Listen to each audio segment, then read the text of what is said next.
Hi, 4th and 7th period. The last time I read, Kip and Molly were alone in the woods after Hester died, and they were planning on just running away, but decided to go back to the house and try to help save the Windsor family. Um, Kip had wanted to be dropped off at the bridge because he had an idea, so he sent Molly on back to the house. Kip moved onto the bridge, keeping one hand on the thick rope, looking for weak spots in the wood.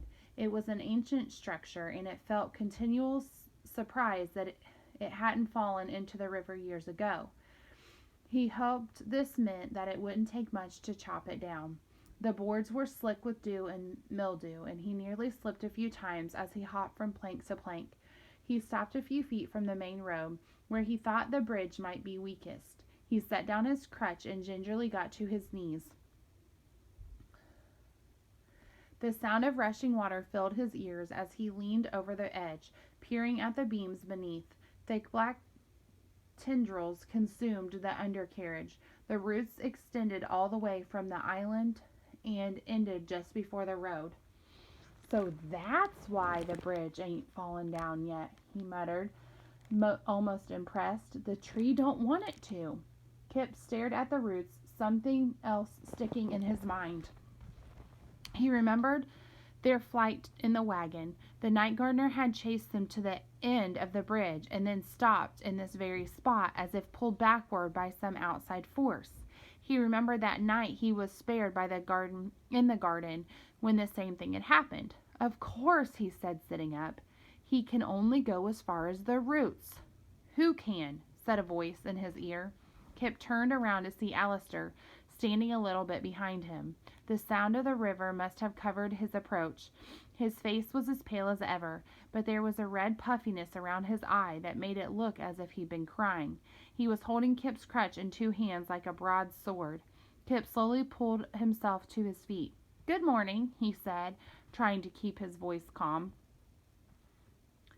"I'd hardly call it morning. It's nearly lunch." Alistair waved the crutch like a magic wand. "Where were you?" It took everything in Kip not to grab for the crutch. If Alistair knew he was bothered, then things would only get worse. He clenched his fist tight, trying not to let his irritation show. "We went for a drive." "A drive?" Alistair's expression soured.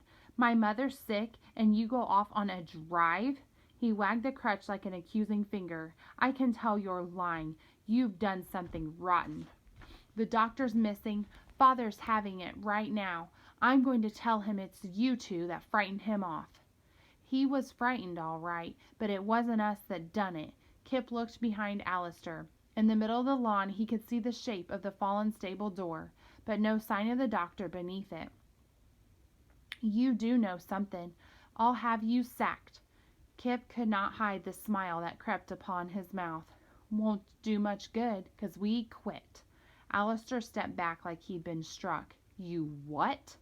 "Molly's in there now, telling your father we're running away. And if you was half as smart as you pretend to be, you'd do the same." Alistair put the crutch over his shoulder, gripping it like a mallet. "And why is that?" Kip bit his lip. "I know you think that tree's a good thing, but it ain't." Alistair's face tensed. "You don't know anything about the tree." Kip hopped closer. "I know it put your father in debt with those men from town. I know it made your ma sick." He could not resist himself. "I know it made you fat." Alistair narrowed his eyes. He raised the crutch above Kip's head.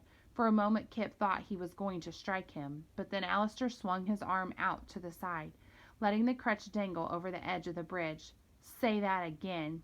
Kip hopped closer, feeling a clutch of panic. "Please don't. I'm sorry." Alistair opened his hand, and the crutch fell from his grasp. "Oops." Kip heard a splash in the river below. His heart plunged with it. He stumbled past Alistair, who was laughing, and peered over the edge. Courage was gone. Alistair moved behind him. "Good luck running away," he said, the words with a mocking brogue. Kip teetered on one side, his stomach reeling. That crutch was the only thing he still had from Dad, and now it was gone. He closed his eyes, forcing back tears. He could not let Alistair see him cry. He breathed slowly through clenched teeth. "That was a horrible thing you done." Alistair crossed his arms. "Are you going to hit me? Are you going to tell me you hate me?" Kip gripped the edge of the bridge, his body trembling with rage and shame. I don't hate you. He pulled himself upright and hopped toward Alistair on his one good leg. I feel sorry for you. Alistair responded as though he'd been struck. Why do people keep saying that? He said quietly. Kip hopped closer still. 'Cause it's true. The pain was excruciating, but he kept his gaze steady. He wasn't looking just at Alistair, but at every boy who had ever taunted and chased him, and he was determined not to let them win. Your ma's inside that house, halfway to dead, and that's a painful thing. But worse, she'll go on to her grave thinking she's mother to a selfish, mean-headed bully who never did a kind thing for no one, and she'll be right. What little color remained had drained from Alistair's face. His jaw was set and trembling. Kip thought Alistair might shove him or swear or even throw him off the bridge, but he didn't care. He turned around and, wincing with every step, headed out to the lawn. Alistair did not come after him. When Kip reached the stables, he glanced back toward the bridge. Alistair was still there, watching him. Chapter 43 is Body of Evidence.